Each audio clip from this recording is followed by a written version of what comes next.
What's up, folks, and welcome to Indie Ramble. So, this is the first of two puzzle games that I've got to show you guys. If you've been around here a little while, you know that I'm not the biggest puzzle game person. Not because I don't think they're cool, but because my ADHD brain is too darn impatient, and I just don't tend to be very good at them. But this is a pair of interesting and different, sort of more Zen puzzle games that I think are kind of cool and that you might want to check out. These come to us from, well, we're actually playing the Switch versions of these. They're also on PC, but these are actually being published on the Switch by RAWRLab Games, which is a developer who's become rather famous for his efforts to port Godot engine games over to the Switch. Godot is an open source game engine that's getting pretty popular these days, and it's very hard to get running on consoles if you don't know what you're doing. And he's decided to actually take up publishing, which I think is really cool. And he's publishing both of these on the Switch. So he reached out to me and said, hey, I got these coming if you want to look at them. So this is the first of these two titles. This is Constellations, as you can see. And, well, it's an interesting little minimalist puzzle game about, well, basically creating constellations, if you will. So I've done a chunk of this so far.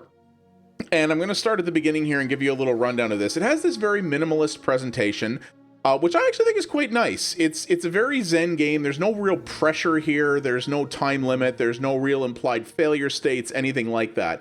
It actually says on the initial loading screen of this game, which is actually quite long, but is the only loading screen you'll see, that this is a game where it doesn't tutorialize anything and it doesn't explain its rules to you. It introduces new mechanics as you go between the different constellations, and it actually says that it encourages you to figure things out on your own, and that if you're having trouble with it, that you maybe want to take a break and come back later. I've actually done that multiple times now, and they're not wrong. They're not wrong. It absolutely is a good idea to do that. My girlfriend's actually in the hospital right now. She just had an operation, and while I was there visiting her, I was actually able to poke at this a little bit, and it's really cool because you can quickly stop it at any time if you want and not really lose anything.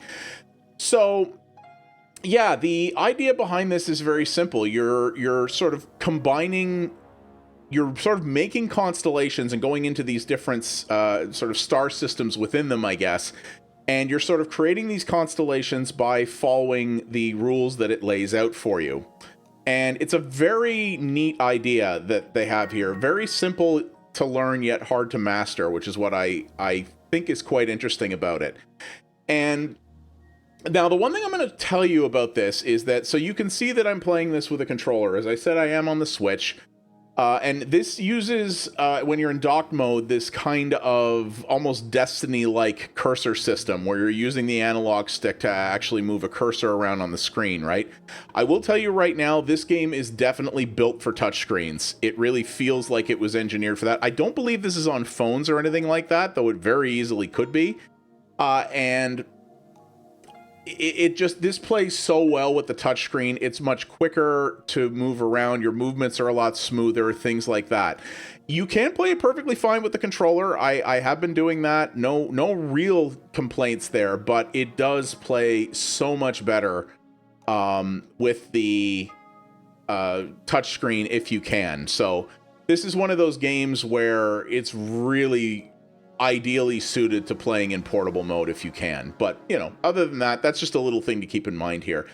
And as you go along here, you're going to go into all these different constellations, and each one introduces a new gameplay mechanic that you're going to have to learn on the fly. So far, I've found it hasn't been too complicated to understand what it wants, though some of them it's taken me a little bit of time.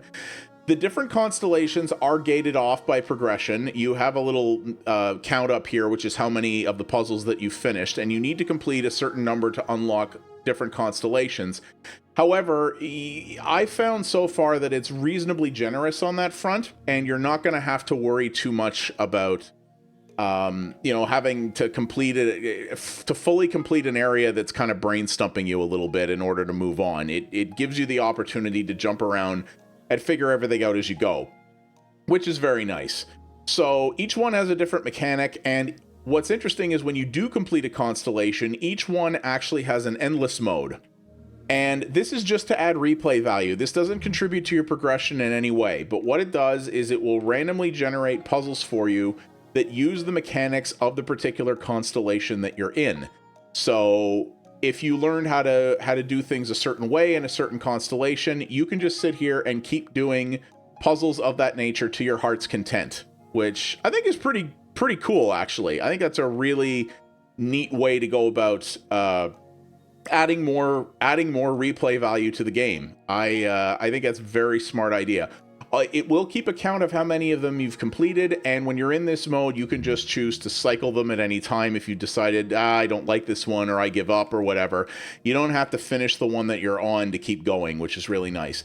Like I said, this doesn't contribute to your completion or anything, it just keeps a record for you, but I like that because, you know, this will, I think there's something like 100 base puzzles in the game, so this will take you a good while to finish anyway, but if you want to extend it beyond that, or, you know, if you're sitting around with your Switch and you got a little bit of time to kill and you just want something that's not overly taxing or demanding of your time, well, then there you go. You have an option with that. You know, I think that's really cool.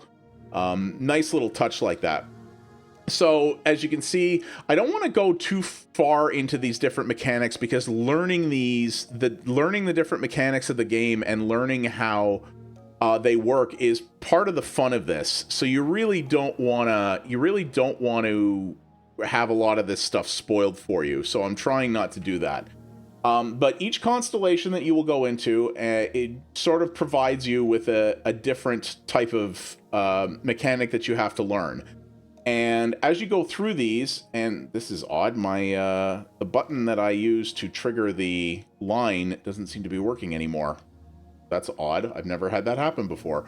Could be my Pro controllers acting up too. But there we go. And as you can see here, the things mix up a lot. And some of these mechanics took me a few minutes to figure out, but none of them really had me going, I don't know what you want here. Like, I don't know what you want me to do with this thing. It was never that hard to figure out. That said, some of these puzzles are pretty gnarly. What I find that's kind of cool about this is the way that they pace it out. So a lot of puzzle games just ramp their difficulty continuously, right? Which is the further in you get, the harder things get, and the more likely you are to get stuck and get frustrated and just kind of go, I'm done with this. What this one does is there are more complicated puzzles in the mix, but it's never, at least in my experience so far, it's never been overly punishing. It's never just constantly gotten harder and harder and harder. Sometimes I've done a puzzle that really stumped me, and then I went to do the next one, and it wasn't that hard. And I was, or for whatever reason, something with it clicked, and I just went, oh yeah, I get it. Okay, yeah, that's fine. That's, you know, that's no big deal. You know, that kind of thing. And that's a really refreshing way to design a puzzle game. And I actually really appreciate that. I think that's really cool that they put that together. So you can see here, all the stars are lit up, which means that I've got them all set up properly with the right number of lines chained to them, but I didn't pass because of this. And it makes it very obvious what you're missing. It doesn't make it obvious what the solutions are to figure those out, but it does make it obvious what you're missing and sort of is good about steering you in the direction you need to go. Let's put it that way. So, and I have found that if you stare at most of these puzzles long enough, you will figure them out. But if you don't, the game straight up encourages you to come back later. And I have done that, and they're not wrong. It often helps. I have come back to the game multiple times when I've gotten stuck, and 5 minutes in, I'm like, oh, hey, look, I got this. You know, and it's been very easy to do. So it's very well designed in that respect. And yeah, I like its minimalist presentation. It's nice, it's tasteful, it does look nice, I think. And the music is very understated, but it sounds nice, and it's kind of a little bit reactive, which is kind of cool in its own way too. And yeah, there are a lot of different mechanics in this game that it will teach you over time, and it will, you know, it will challenge you quite a bit. And there's a lot of content here for the price. This is quite inexpensive. And for the price that they're charging with the amount that they have in it, plus the endless mode, this is a pretty smoking deal, in my opinion. It's a very solid Switch game. You know, this is out on PC as well, and it would be fine there. I'm sure this would play well on the Steam Deck, for example. That would be good. Funny enough, I don't know if does the Steam Deck have a touchscreen? If it does, okay, leave a comment down below and tell me if the Steam Deck has a touchscreen or not. And if you really want, grab this on Steam and tell me if the touchscreen works with this or not, or if you have to play it with either a controller or a mouse and keyboard on there. I would really like to know that, actually. So, yeah, it's just a cool Zen little experience. You know, it's fun, and it doesn't overly stress you out because you're not under any time limit. There's no failure state. You can't just completely bomb out of a level. You can always, you know, just slice your way here to undo moves that didn't work out for you. I kind of get almost like a Sudoku vibe from it a little bit, in that it's not necessarily like Sudoku, but it has that sort of chill Zen thing that people like about Sudoku, where, you know, it just feels low pressure and kind of interesting and gives you just a nice way to relax, but also feel like you're giving your mind a little bit of exercise at the same time. And that's the kind of thing I want out of puzzle games generally, and what I think this one does very nicely. So yeah, it's a cool little experience. And it's really cool to see RAWRLab getting into publishing and taking some cool things that, you know, from Godot that maybe wouldn't have gotten a chance on the Switch, and giving them a little bit of life there. I think that's really cool and nice. These bringing little experiences that are inexpensive but accessible and quite enjoyable as well. So yeah, that's Constellations. It is out now. I've been enjoying it, and that's coming from a guy who tends to bounce off a lot of puzzle games, so, you know, something worth keeping in mind there. But I think you might like this, and if you like sort of chill puzzle stuff like this, definitely worth checking out, especially at the price. So thank you very much for watching, everybody. I do appreciate it. If you like what you saw here, please do all the normal YouTube things. Those really do help the channel out a great deal.